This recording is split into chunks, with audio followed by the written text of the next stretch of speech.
Welcome back to Lorna Park on WLR, with thanks to PwC Waterford. Well, former hurler of the year Dan Shanahan is the new Waterford Camogie coach for 2020, and the Lismore man is back in our Dungarvan studios to tell us more. Dan, how did all this come about? Yeah, Tomas, I suppose it was hard for me, to be honest, because with the success of St Mary's in the junior, we went into played hurling into December, and Fergal O'Brien had got the job, and he asked me would I go in as coach, but I couldn't give him a different answer until Mary's were nearly out of the club championship, and he came to me and I just said I'd have a think about it. I had a chat with Duck O'Rourke, to be honest with you, to see what the ladies were like, and I just took a chance, Tomas. I think it suited me. I still intend doing a bit with this more, so I do. So again, when I had a chat with the Duck and when Mary's were gone, I just took a chance, and look, I'm enjoying it very, very much, Tomas, to be honest with you.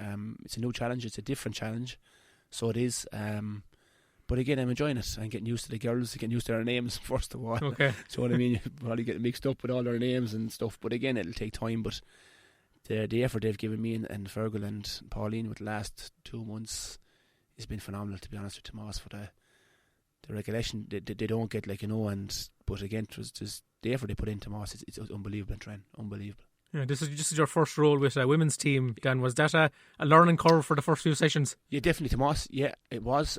Usually you'd spout into the dressing room there in front of the lads, no problem. But you just have to be aware of what you're doing around the ladies and stuff like that, But that comes with it, so it does. And again, I was nervous at the start because it's a new challenge for me, and so I was, as I said, getting used to the setups, Tomas, I suppose, more than anything else. When I was with Waterford, we had no problem getting pitches and etc. and different things. But when you're with the ladies, you have problems like that because they don't get the recognition they should be getting.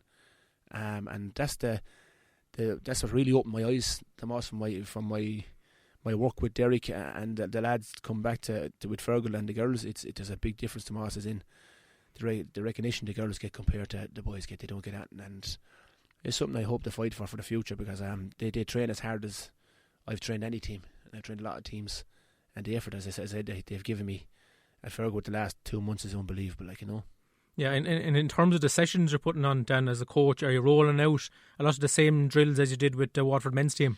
I would have at Tomas, and until I saw the first game with the Camogie game. I saw we played Galtier there last week, in terrible conditions, and it opened my eyes. I think Camogie's more about the dirty ball, winning the rucks and coming out with the ball. Tomas, there's a lot of breaking ball when hand passes go to ground or hurley passes go to ground. There's a lot of congestion around the field, the middle of the field there with the girls, and look, it's something that I've worked on, and something I have to work on. It's a different approach, but again, a lot of the drills I do with the boys, I would do with the girls, but so I do, the delivery of the ball, stuff like that, the speed of the ball, speed of the hand pass, Tomas, and look, it'll take time, Tomas, to bring my stamp and the Pauline and Fergal stamp on it. But again, it's something I look forward to. I was in the same boat this time last year when I was doing with Mary's, and it's a new challenge for Dan this year to go in with the ladies and give them my best, and knowing that I'll give them my best, Tomas, and they gave me theirs. I can't have any complaint, to be honest with you. Absolutely. And when you're running through the drills then on the training field, what are you looking for from the players? To be honest, Tomas, I'm looking for pure effort, Tomas. I've never had a problem with any player, male or female, Tomas, once you give it 100% and go to the ball 100%. If they make a mistake, how they recover, the faster they recover, the better. Obviously, everyone makes mistakes, Tomas. There's no one perfect. Inter-county hurlers, the best of them. You ask any fella playing at the top level or girl playing at the top level, every player will make mistakes. It's how you recover. Do the simple things, Tomas, and basically enjoy it. Enjoy it. I don't ever give out to the girls, and if I am, it's always to make them better, and that's when you go training. You have to get better when you go training, Tomas. It's a part of life. If when you're on inter-county teams, you have to, when you go train, you have to get better, and every night you do something, whether it's speed work, hurling, striking, or communication with your coach about tactics. So you just a load of the way the game has gone, and it's the same with the ladies. The game has gone with sweepers and 7 at the back, etc. And but again, it's something that we're looking forward to as management, and I'm looking forward to as a coach to bringing my stamp to the girls there within the next 2 or 3 months, please God. Yeah, you seem to really enjoying the coaching side of things, Dan. Owen Kearns was speaking at the WLR Granville Awards there on Saturday night, telling us about you were putting out the cones at 6:30, and the training session might be started till 7:30. You seem to be getting a good kick out of it. Yeah, I do, Tomas. I've played the game myself, Tomas, at the highest level, and I'm still playing with Lismore. And you have to when you go train a team or be involved in any team, you have to be there an hour beforehand to set up your drills, your stuff, the way you come, be professional as you can for the lads, because they're making a big effort to come to training, and the girls coming from Limerick and etc. And they have to see that you put in the effort as well, and you have to be there about an hour beforehand. Even more, Tomas, the way you can have a chat with the girls going in, go out and explain the drills what you want to do then out in the field, have your cone set up, and that's the way it always will be, Tomas, for me, and even with Lismore, I'll be the same way.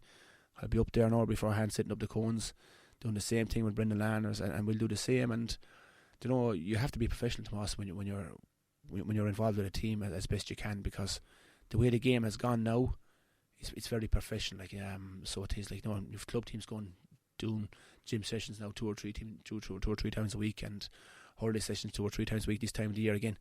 So you have to be as professional as you can with the ladies at the moment. So and I'm really enjoying it, Tomas. And you're reunited with Fergal O'Brien. You're together with Derek McGrath and the Waterford seniors. Dan, what's he like to work with? Yeah, Fergal has been Fergal. I've been on with 4 or 5 years with Derek, as I said.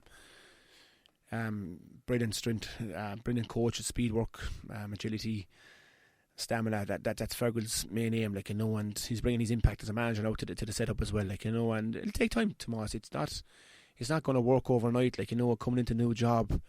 You've seen it in the past here when other managers have left the next manager coming in, it didn't work out for him, and it's a new role.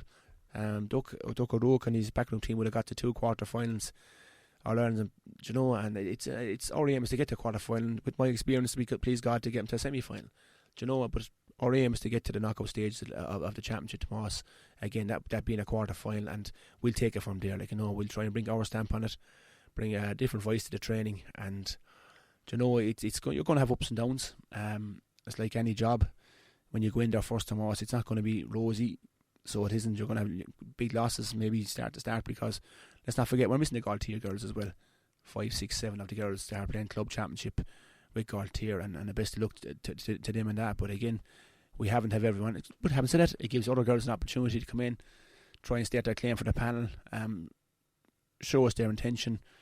All we ever ask for, Tomas, is to give it 110% in training and in matches. And when you do that and we're beaten by a better team, we'll shake hands and get on with it. And you'll be up and running in the league on the 1st of February, Dan, Saturday night in Páirce, 5 o'clock against Cork. Going to be the curtain raiser to Cork and Tipperary in the hurling.